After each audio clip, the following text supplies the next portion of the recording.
Imagine there's no heaven. It's easy if you try. No hell below us, above us only sky. Imagine all the people living life in peace. Woo-hoo. Hello, and welcome to another Conversations with SOTU. I'm Josh Schwartzbeck. And I'm Adria Metcalf. And to my right, Dr. Steve Schatz, local author of the Adima Chronicles, a series of books that are worth your looking into. You can find him at Steve Writes. But we're not here for Steve. No. Josh, I'm here for you. He's being very brave because Josh is a professional medium and channels a consciousness we call SOTU. And we're about to have a conversation with Steve interviewing SOTU. So I guess that's it for now. Shall we get started? Okay, here we go.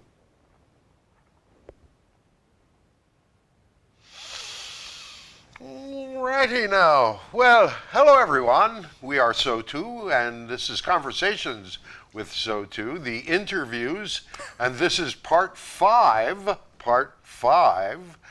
and we will be doing part 6 immediately afterwards, but we're not going to let you have that for another week or so. We have been working in these areas with your humanity for over 25 years now, and we are here to, what shall we say, give you an insight into the dynamics that are occurring in your world from the aspect of consciousness.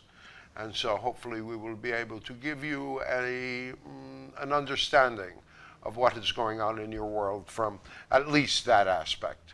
And so we could continue to talk without allowing Steve to get a word in edgewise, but we think that we will cede it over to him at this point. Dr. Steve?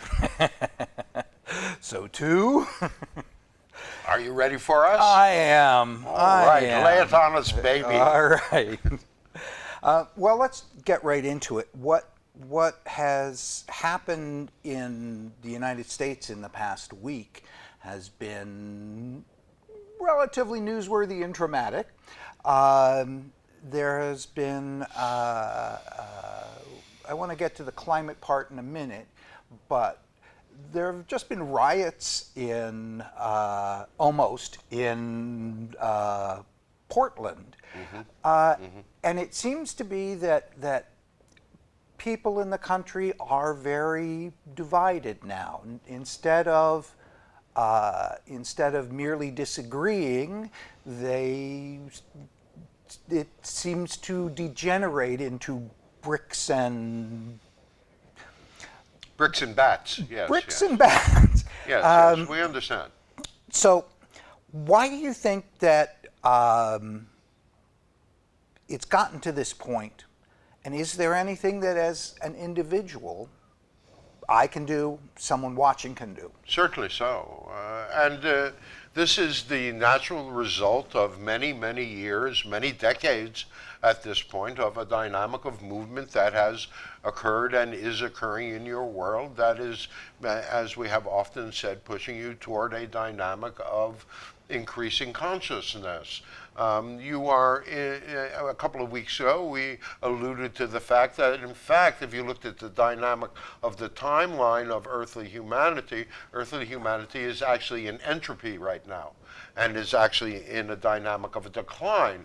But nothing stays the same, and it is more like a dynamic of a wave action, and you're at the low point of a dynamic of a wave action right now. But Everything in your world is asking you who it is that you are going to be. Everything in your world is asking you to identify yourselves. Everything in your world, and this is from a strictly consciousness point of view, is pushing you. You know, the dynamics that are occurring in your world are going to continue to get more and more outrageous until there is a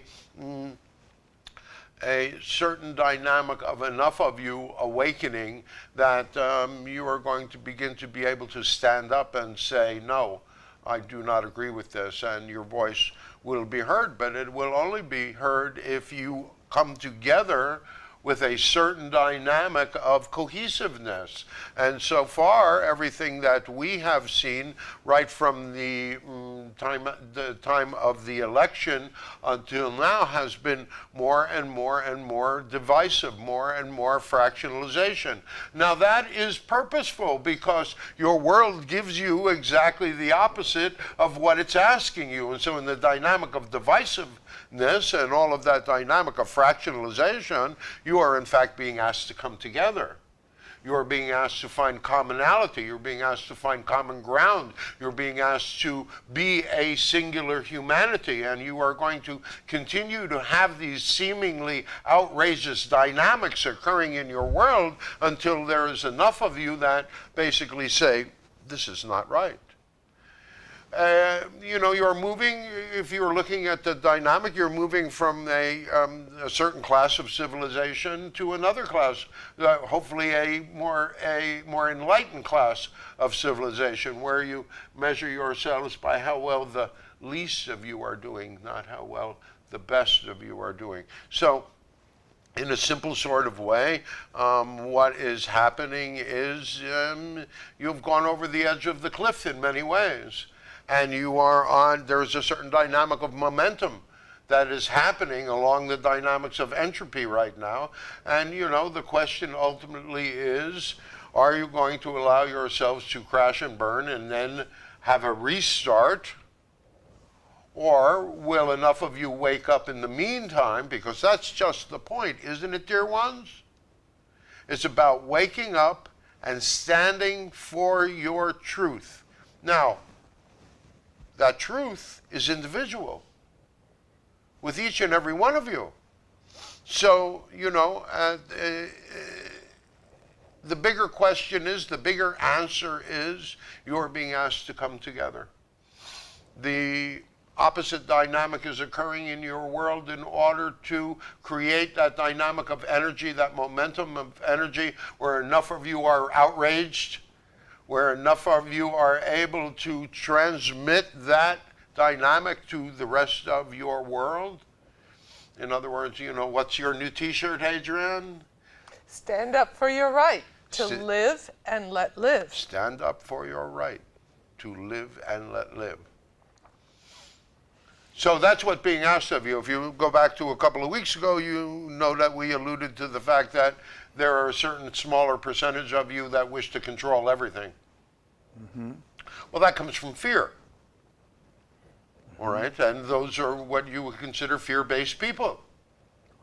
And then there are those that are live and let live kinds of people, and you are the ones that, you know, I don't care what you do, just don't get it on me. You know, and as long as you're not hurting yourself or you're not hurting someone else, go for it. All right. So, did we answer your question? I just want to clarify with the two sides that seem to be battling each other. Maybe we say one thing, because there was something, because you also asked us what you could do. Right. Step out of it. Step out of it. You cannot solve the problem from within. You cannot solve the problem taking one side or the other. You will not be able to become a peacemaker. You will not be able to become a problem solver unless you can see both sides and are willing to look rationally and reasonably, and we're talking to so many of you out there, about the real dynamic that is occurring. As long as you continue to demonize, as long as you continue to blame, as long as you continue to create a situation of divisiveness, we don't care how righteous you think you are. Ooh. You're not that righteous. Okay, that was the follow-up question was, is it going to be one side wins over the other, or is it a coming together that's going to? Well, that's what's being asked of you. And yet we would tell you that the dynamics, and you'll excuse us for saying this, dear ones, the dynamics of liberal hysteria that are existing in your world right now are very counterproductive to anything you wish to create. And that's as simple as we can make it right now.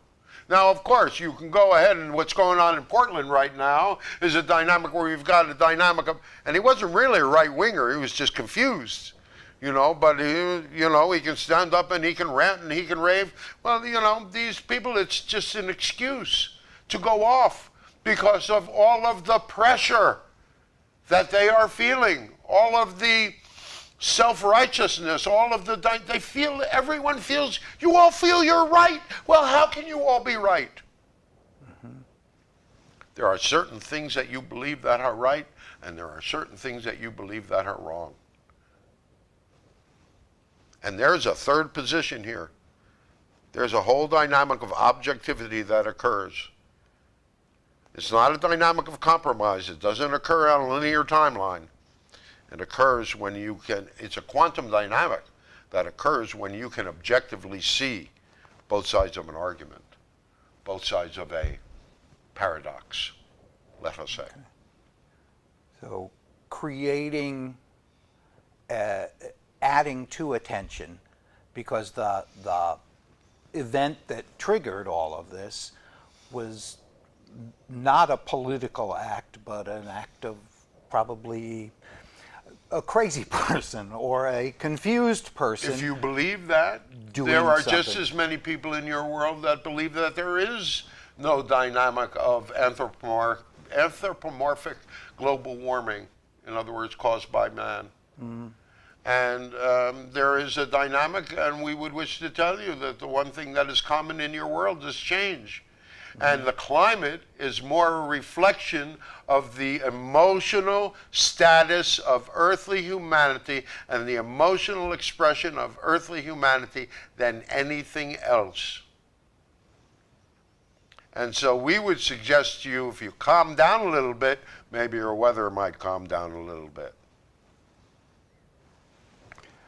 That's quite a statement. That interesting. Yes, it is. You are leading me into my next question, which is. No, dear ones, this is not rehearsed.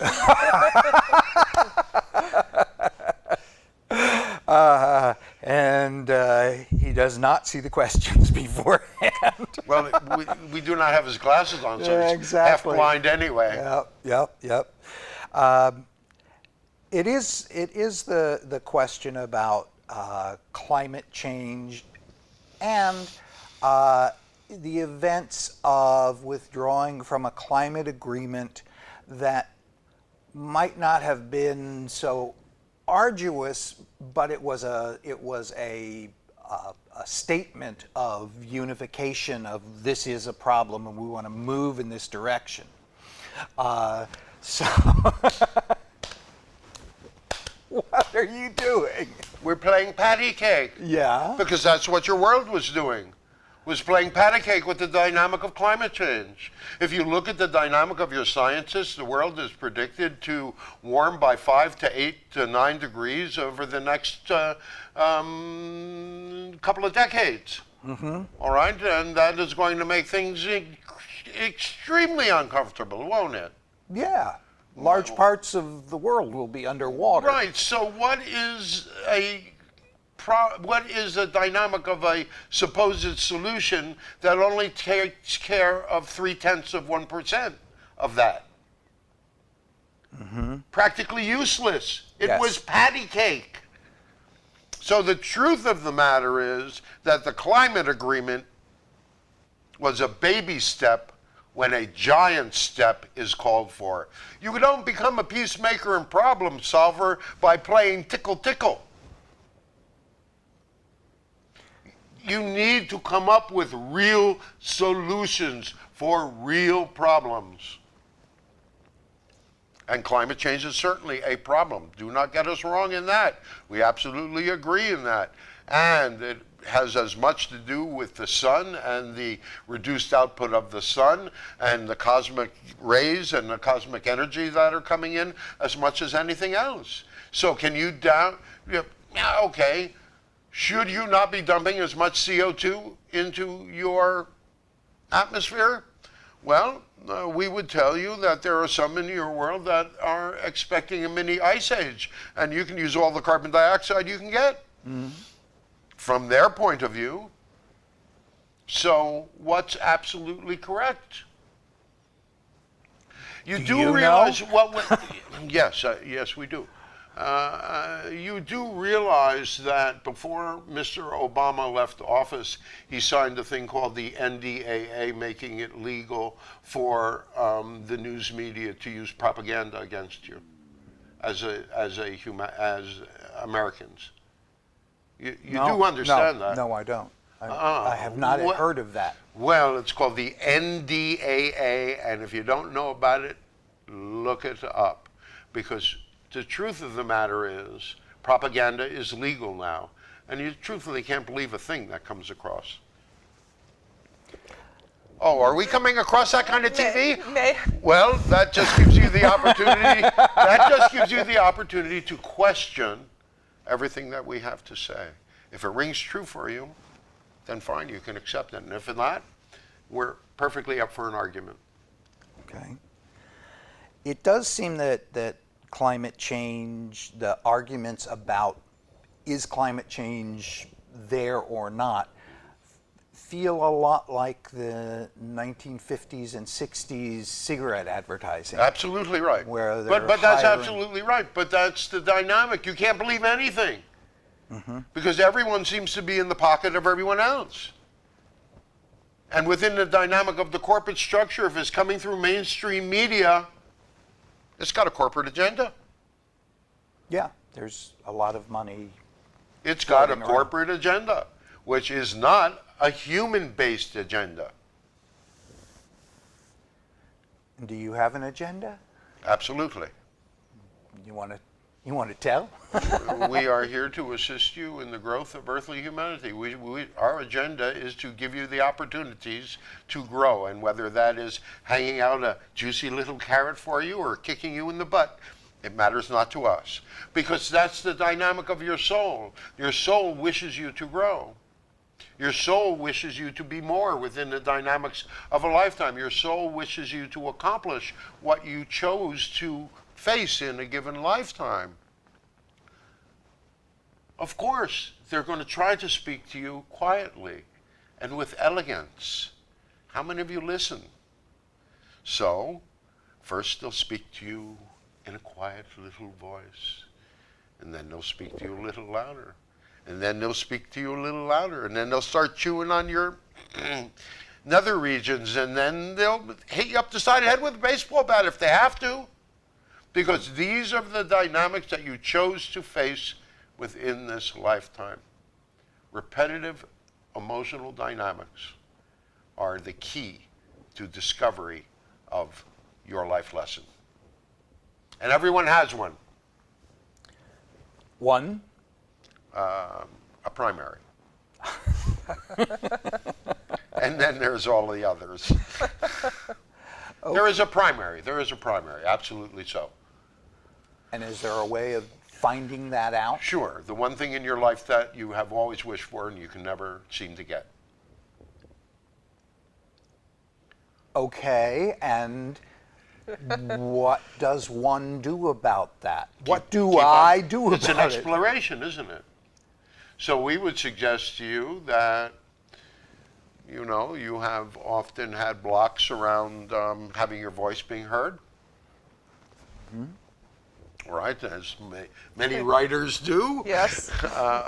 That there are certain dynamics of self that seem to get in the way. of those dynamics. You gave yourself those challenges so that at a certain point in your life, which you're pretty much at right now, all you need is the acceptance, and but you need to be ready emotionally for that dynamic of acceptance, because otherwise it's going to go to your head, and then you're just going to become an a-hole again. Again? We are joking, and we do love Steve, and we do not wish to abuse him too much on public TV. So, that's all right. But no, that's the dynamic. What's the one thing that you've been wishing to be this person your whole life, and certain pieces of self have always gotten in the way, and you have had to walk through them. You have had to face them, and you have had to walk through the other side. Same thing for all of you, dear ones. What is that one thing that you have always longed for, that you have always wished for, but you can never seem to get? Well, you keep on plugging, you keep on trying, you keep on learning, you keep on having experience. If it's a dynamic of love, why do you always choose the wrong person? That love is taken away, and you repeat that dynamic until you learn, until you have the experience and say, this type of person that I have been drawn to really doesn't serve me. And I need to find somebody else that presents a whole different type of picture. Those of you women who like the bad boys, you bad boys, who, you're going to keep creating the whole dynamic because you have some romantic idea. Did they say that? Yes, you have some romantic idea of what it's supposed to be, but we would suggest to you that dynamic of what you wish a partner, around the dynamics of love, the dynamics of what you wish a partner to be is something that you probably developed when you were an adolescent. Mm-hmm. So we would suggest to you it might be time to revisit some of those dynamics. And so the way to learn the primary lesson, first to learn what your primary lesson is to look at what keeps coming up again and again. Yes, through the dynamic of, and each of you knows it. Each of you knows this dynamic because you have, it's like the rug is being pulled out from under you, and you experience that really well-known emotional crash and burn. Mm-hmm. It's something that you know personally. It's something that you are intimate with.